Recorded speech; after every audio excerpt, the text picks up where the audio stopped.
Hi friends, welcome to லக்ஷி vlogs. இன்றைக்கி நம்ம லக்ஷி விலாக்ஸில் என்ன பார்க்க போகிறோம்னு பார்த்தீங்கன்னா, டீப் அண்டுக்கு பக்காவான காம்பினேஷனான நம்ம தேங்காய் சட்னி தான் பார்க்க போகிறோம்.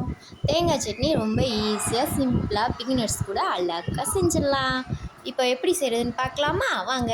ஒரு மிக்ஸி ஜாரில் தேங்காவை பொடி பொடியாக நறுக்கி அதை சேர்த்துக்கணும். அப்புறம் நம்ம 2 சின்ன வெங்காயம், 4 பல் பூண்டு, அப்புறம் 2 பச்சை மிளகா பொடி பொடியாக நறுக்கி அதையும் சேர்த்துக்கணும்.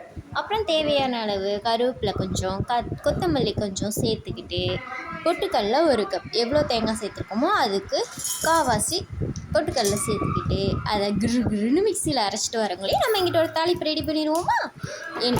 கடாயில் எண்ணெய் ஊற்றி கடுகு உளுந்து பருப்பு போட்டு கருவேப்பிலை கொத்தமல்லி போட்டு பெருங்காய பொடி கொஞ்சம் அதில் ஆட் பண்ணிவிட்டு அதை எடுத்துகிட்டு வந்து நம்ம அரைச்சி வச்சுருக்கோம் பாருங்கள், அந்த இதில் சேர்த்து நல்லா கிருன்னு கிண்டி விட்டுறணும். கிண்டி விட்டுட்டு அது கூடயே நம்ம கொஞ்சம் சால்ட்டு தேவையான அளவு கொஞ்சம் கொஞ்சமாக சேர்த்து டேஸ்ட்டு எவ்வளோ இருக்குன்னு பார்த்துட்டு அதுக்கப்புறம் பார்த்துக்கோங்க.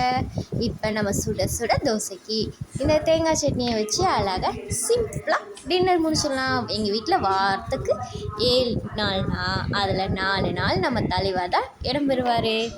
ஏன்னா சிம்பிளாக ஈஸியாக டைமு சேவ் ஆகுமா, அதனால் நான் ஈஸியாக இந்த சட்னி தான் அடிக்கடி செய்வேன். எங்கள் வீட்டில் எப்பயுமே இந்த சட்னி இல்லாமல் வாரமே போகாது. உங்கள் வீட்லேயே இதை செஞ்சு ட்ரை பண்ணி பாருங்கள். இதே மாதிரி ரெசிபிஸ் வேணும்னா நம்ம லக்ஷி விலாக்ஸை சப்ஸ்கிரைப் பண்ணிக்கோங்க.